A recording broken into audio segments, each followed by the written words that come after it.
I seem to be a bit of a sucker for symmetry. Here's a old staircase in a derelict building in Georgia. I've got symmetry in this frame. Left and right is kind of identical.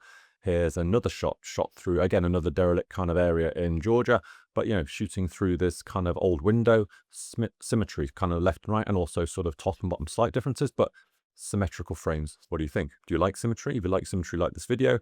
If, like me, you're a fan of the urban environment and photographing buildings and lines and shapes and symmetry, and all that brings together and creating abstract, interesting images that look otherworldly, this is a video where I'm going to talk about one technique that I found really useful for taking impactful photos of urban environments, and that is basically symmetry.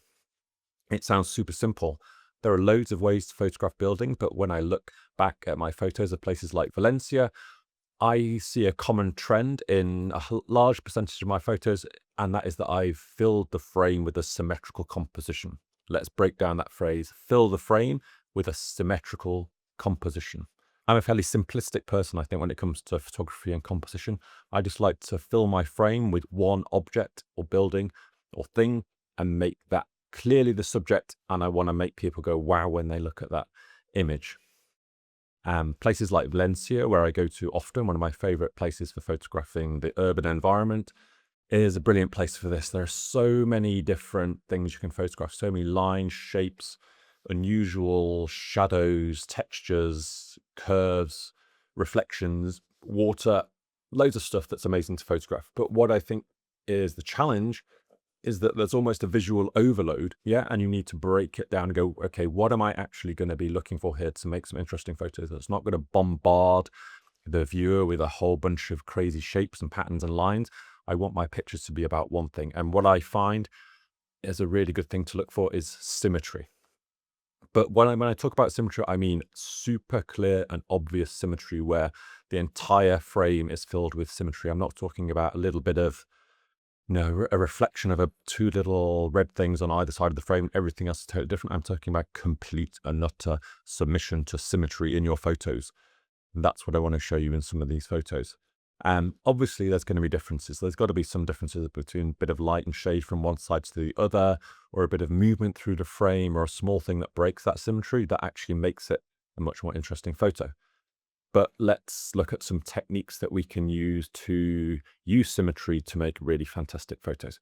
So looking at some of these photos, this is what I've done. Okay, here's one picture of one huge building in Valencia, and this is actually the Opera House.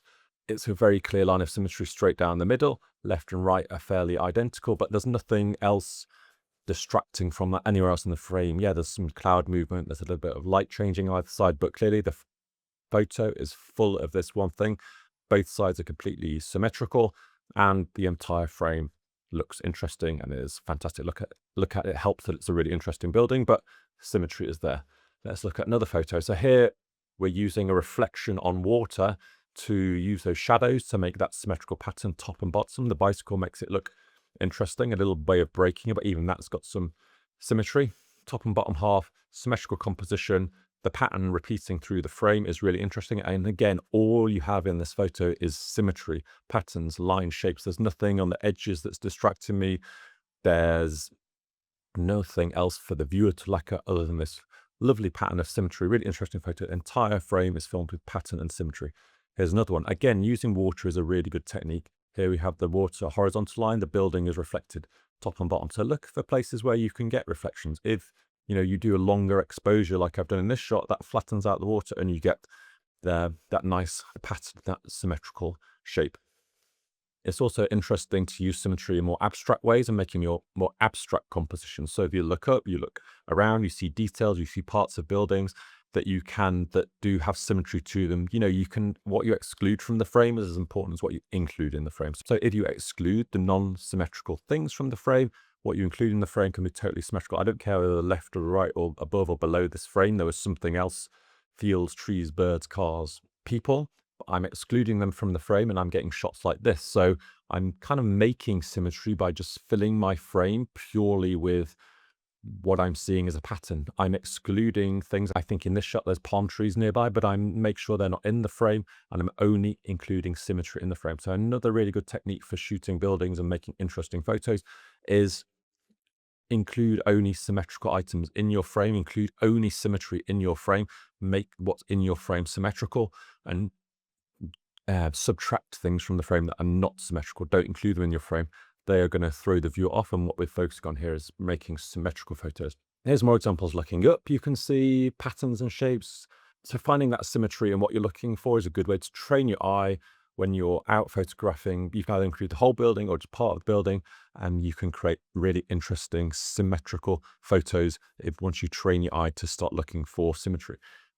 Yeah, give yourself a task when you're shooting buildings, look for symmetry, but I'm talking complete and utter symmetry. The whole frame is symmetrical, either left and right, top and bottom. You can have a little thing breaking it to make it a bit more interesting, but the entire frame, you could almost fold it up and it would match. Use reflections, look for symmetrical patterns, include things that make your picture more symmetrical, exclude things that don't make your picture symmetrical. Look for symmetry, but next out doing urban photography, building photography, it's going to make you find some more interesting pictures and make your photos make more sense and be way more interesting for people to look at, because people love patterns and symmetry is a pattern.